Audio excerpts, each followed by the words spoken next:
अप्रैल के महीने में किस कंपनी की कितनी गाड़ियां रजिस्टर हुई हैं ओवरऑल इंडिया में, वो देख लेते हैं। तो 26th पोजीशन पर एक नहीं दो कंपनीज आई हैं। पहली है वुहान लोटस और दूसरी है मैक्लेरन। इन दोनों कंपनीज की एक सिंगल गाड़ी भी रजिस्टर नहीं हुई है पूरे भारत में। इसी तरह से 25th पोजीशन पर एक नहीं चार कंपनीज आई हैं। एस्टन मार्टिन, लैम्बोर्गिनी, मेसेराटी और रोल्स रॉयस।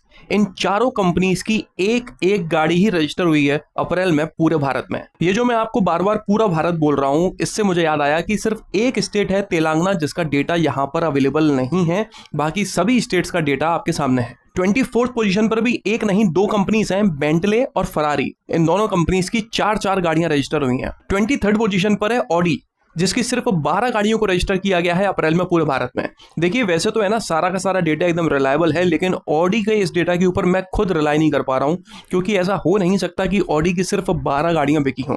हाँ, बहुत ज्यादा नहीं बिकती, लेकिन इतनी कम भी नहीं बिकती। मैंने हर तरह से ट्राई करके देख लिया, लेकिन ऑडी का जो सेल्स फिगर निकल कर आ रहा है रिकॉर्ड में, वो यही है। 22nd पोजीशन पर है इसुजू, जिसकी सिर्फ 39 गाड़ियों को रजिस्टर किया गया है। 21 पर है पोर्शे, जिसकी 42 गाड़ियों को रजिस्टर किया गया है। 20th पोजीशन पर है टेस्ला, जिसकी 43 गाड़ियों को रजिस्टर किया गया है। टेस्ला को आए हुए लगभग मोटा मोटा 4 या 5 महीने के आसपास हो चुके हैं।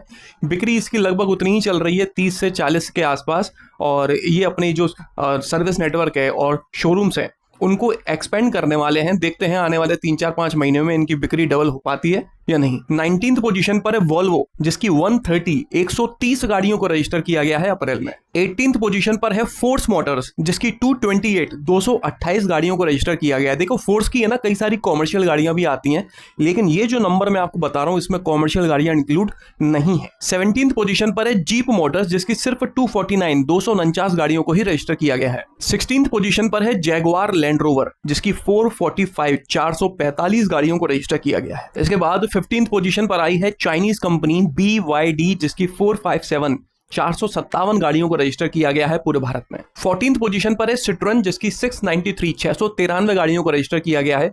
सिट्रोन ने बहुत पहले शुरुआत में थोड़ी बहुत ग्रोथ दिखाई थी, 250-300 गाड़ियों से 700 गाड़ियों के आसपास आ गए थे, लेकिन अब ये 700-800 के आसपास आकर ही फंस गए हैं।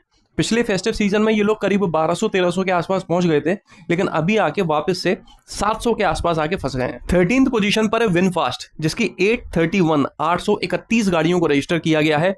ये कंपनी ने काफी अच्छी सेल्स में ग्रोथ दिखाई है। जब शुरुआत में आई थी तो 300-350 थी, और अब जस्ट डबल से भी ज्यादा हो चुकी है इसकी सेल्स। 12th पोजीशन पर है मर्सिडीज, जिसकी 1308 गाड़ियों को रजिस्टर किया गया है पूरे भारत में। 11th पोजीशन पर है BMW, जिसकी 1439 1439 गाड़ियों को रजिस्टर किया गया है पूरे भारत में अप्रैल में। और अब टॉप 10 कंपनीज की बात करते हैं तो 10th पर है निसान मोटर्स, जिसकी 3023 गाड़ियों को रजिस्टर किया गया है। मुझे ऐसा लगता है कि निसान के जिस तरह के प्रोडक्ट्स मार्केट में आने वाले हैं, आने वाले 2 या 3 सालों में निसान का सेल्स फिगर लगभग डबल होने वाला है। 9th पोजीशन पर है रेनो, जिसकी 4000 गाड़ियां बिकी हैं या फिर कह लो रजिस्टर हुई हैं पूरे भारत। 8th पोजीशन पर है JSW मॉरिस गैराजेस, जिसकी 5993 गाड़ियों को रजिस्टर किया गया है। 7th पोजीशन पर है स्कोडा ऑटो फॉक्सवैगन ग्रुप। ये पूरा का पूरा ग्रुप है, इसमें स्कोडा और फॉक्सवैगन तो आ ही जाते हैं, साथ में 3-4 और कंपनीज भी आ जाती हैं।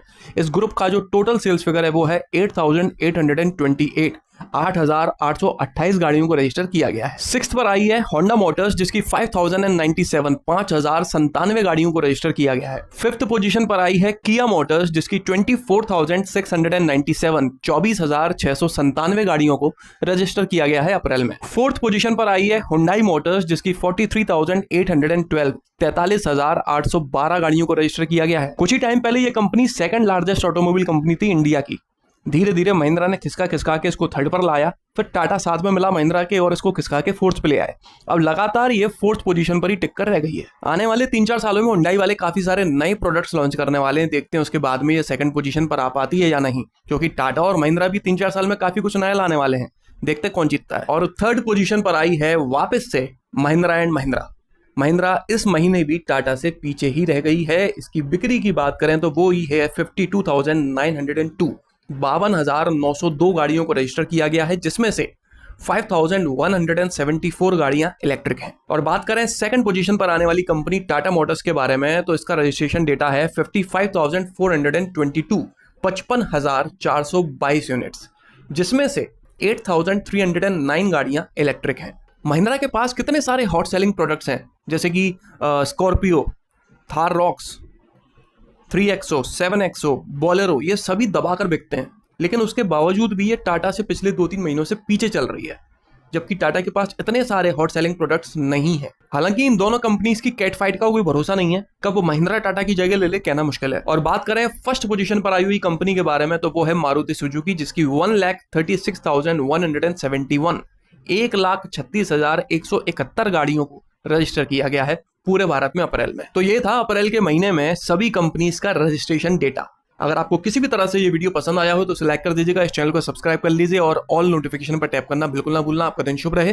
धन्यवाद।